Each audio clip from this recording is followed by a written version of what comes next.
Britain's living equation. Why our once great nation needs its cows. Dawn breaks and the mist clings to the hills. From the silence comes a sound both ordinary and ancient, the low call of cattle which has echoed for centuries across these lands. To most, it is the background of the countryside. To farmers, it is the heartbeat of their lives and the lives of their children. To Britain, it is survival, for cattle are more than animals scattered across green fields. They are a living equation, a constant cycle of birth, growth, and slaughter. A herd whose numbers must never fall below a certain point, or the system falters. They are food, livelihoods, identity, and continuity measured not in dozens or hundreds, but in millions. This is why Britain needs its cows. In 2023, the national herd stood at around 9.3 million cattle. Within that figure were 3.1 million breeding cows, the mothers without whom the entire system would collapse. Every year they deliver calves, maintaining the flow of animals that eventually sustain the food supply. Their role is irreplaceable. Cut the number of breeding cows and the supply chain falters within 2 years. Farmers know this truth instinctively. The cow is the keystone, the single unit upon which an entire industry rests. That industry is immense.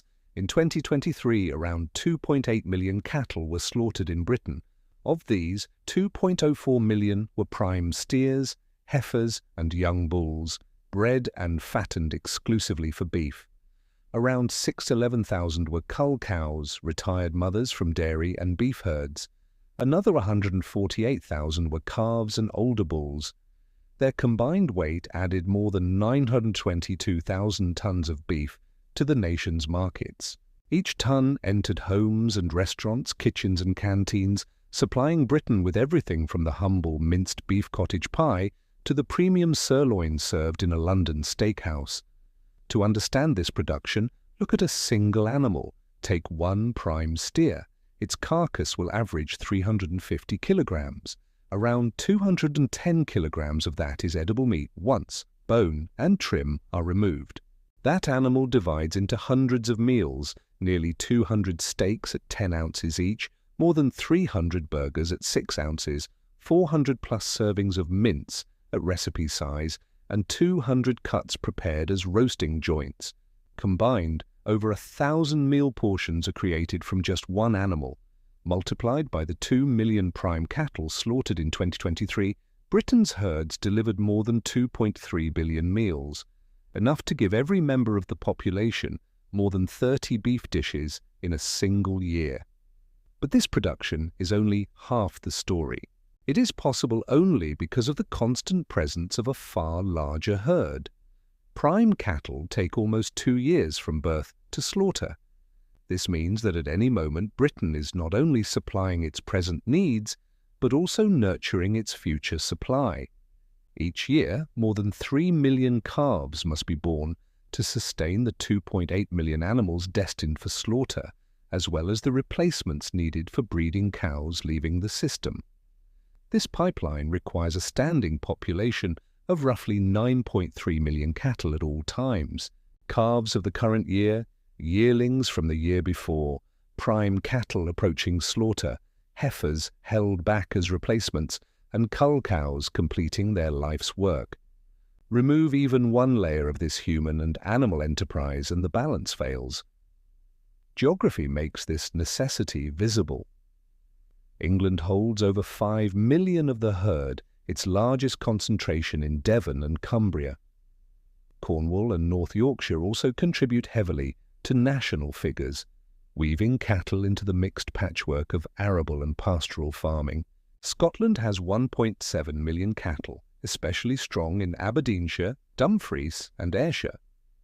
Wales maintains just over 1 million head, most heavily in Dyfed and Powys, where beef and dairy farming together dominate the landscape. Northern Ireland contributes 1.65 million, almost one cow for every person. These herds anchor rural economies. They supply abattoirs, sustain butchers, and drive markets. Entire regions from southwest England to northern Scotland depend on them for employment and prosperity. The question must then be asked, what happens if Britain does not keep its cattle? Without them, much of the countryside becomes economically unviable. Large tracts of land, from Welsh uplands to Scottish highlands, cannot grow crops at scale. They grow grass, and grass finds its highest use when transformed into food through cows. Without cattle, these regions would face abandonment, farming families would lose their livelihoods, and traditional knowledge developed over centuries would vanish. Cattle not only shape the economy, but keep communities alive. Conditions across the herd vary, but their purpose is united. 2/3 of the cattle in Britain are grass-fed, grazing from spring through autumn, then wintering indoors on silage or hay. Dairy herds in counties like Cheshire and Ayrshire often add barley and maize to produce the yields demanded by milk processors. Beef cattle destined for slaughter are often finished indoors with higher energy rations to develop the fat cover required by retailers. Some farms are entirely organic, contributing a small but valuable share of production. Others are certified under Red Tractor Assurance, covering 90% of all British beef and dairy, while a smaller portion falls under RSPCA-assured labels. Standards strengthen trust, but the fundamental point remains that whether grazing hillsides or feeding in barns, Britain must hold herds of this scale to secure its future food supply. The history of Britain's cattle breeds underscores this necessity too. Britain is the birthplace of some of the world's most famous breeds. The Aberdeen Angus, prized for its rich marbling, is now raised across the globe. The Hereford, with its distinctive white face, has spread across 6 continents. The Jersey and the Guernsey, small island cattle, are revered for the golden richness of their milk. These breeds were perfected in Britain not by accident but by necessity, born of generations of selective breeding to harness resilience in climate, productivity in milk, and quality in beef. To let domestic numbers fall is not merely to reduce production. It is to endanger a heritage that Britain once exported to the whole world. The economic necessity tells the same story with numbers. Beef and dairy farming together contribute billions of pounds each year to the national economy.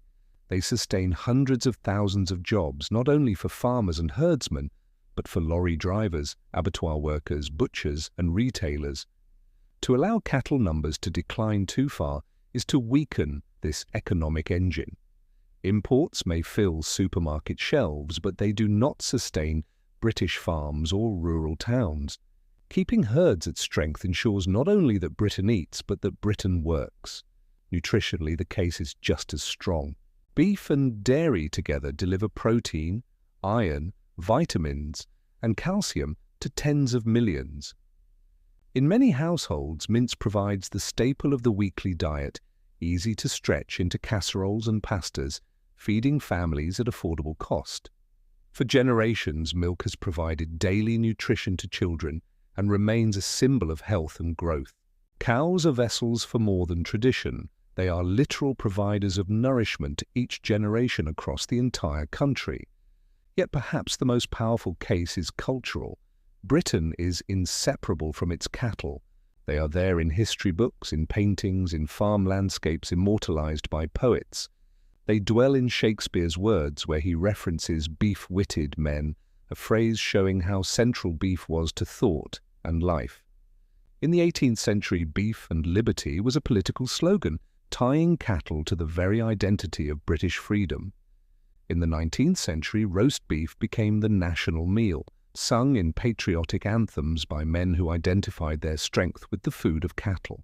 The Sunday roast persists to this day, diminished by change, yet still found on countless tables as the enduring ritual of the British week.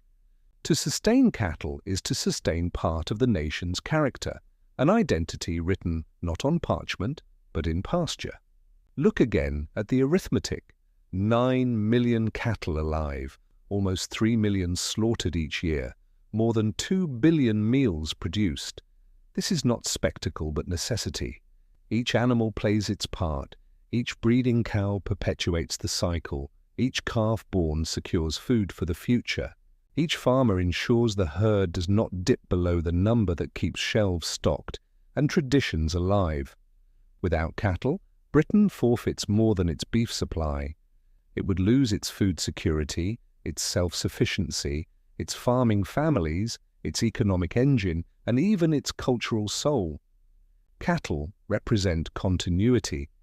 They bind past to present, field to plate, farmer to citizen. The balance must be kept.